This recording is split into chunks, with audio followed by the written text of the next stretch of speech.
ऐसा घबराहट मैं भागती हुई आती है और सोर्ज को एक ऐसी खबर देती है जिससे उसके पैरों तले जमीन खसक जाती है। ईशा बताती है कि मेडिकल कैंप में जो दवाइयां बांटी जा रही हैं वो असल में दवाइयां नहीं बल्कि जहर हैं, क्योंकि किसी ने गोदाम में असली दवाइयों की जगह नकली और जानलेवा दवाइयां रख दी हैं। और सबसे बड़ी मुसीबत तो ये है कि काव्या ने भी वही नकली दवाई खा ली है, जिसकी वजह से उसकी हालत बहुत खराब हो गई है और ईशा उसे फौरन अस्पताल लेकर जा रही है। ये सुनकर सूरज के होश उड़ जाते हैं, क्योंकि उसे हर हाल में अपने भाई और बहन की जान बचानी है और इस केमप में बट रही इन नकली दवाइयों को रोकना है ताकि कोई बहुत बड़ा इनरथ न हो जाए। लेकिन ये नौबत आखिर आई कैसे और ये सब इतनी दौर तक कैसे पहुंचा? उसके पीछे एक बहुत बड़ी साजिश और कुछ पुरानी वाकयात हैं जो आज सुबह से ही शुरू हो चुके थे। आइए शुरुआत से शुरू करते हैं।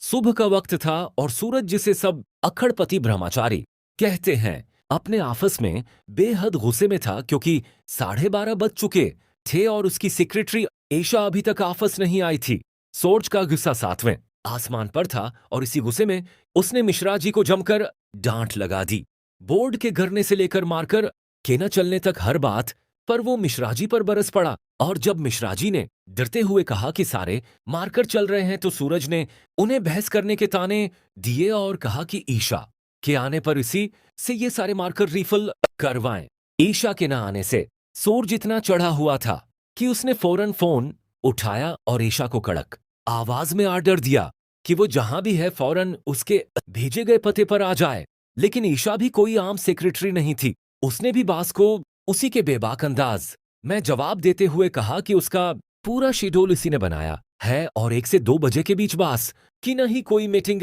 है और न ही कोई फोन कॉल, इसलिए वो अभी बिजी है और हर जगह उसके बुलाने पर नहीं आ सकती। फोन चांक कटने के बाद सूरज आग बगोला हो गया कि एक सेक्रेटरी होकर वो उसे आर्डर दे रही है, जबकि दूसरी तरफ शहर में एक और मजेदार किस्सा चल रहा था, जहां एक पति पत्नी के बीच बोटॉक्स ट्रीटमेंट को लेकर नोक-झोंक हो रही थी। बीवी को अपने चेहरे पर झुर्रियां नजर आ रही थीं और वो अमीर लोगों की तरह हमेशा जवान दिखने के लिए 10-12 सुइयां लगवाने की बात कर रही थी, जिससे उसका शौहर बुरी तरह घबरा गया था और उसने ये महंगा और दर्दनाक शौक पालने से साफ इनकार कर दिया था। खैर, आपस में ईशा के वापस आने पर सूरज का गुस्सा बिल्कुल भी ठंडा नहीं हुआ था, लेकिन ईशा ने माहौल को प्रस्कोन करने के लिए बड़ी चालाकी से इसे एक ही प्याली से चाय पीने का ऑफर दिया और दोनों के बीच एक अनोखा सारोठा मनाया जाने वाला रोमांस नजर आने लगा।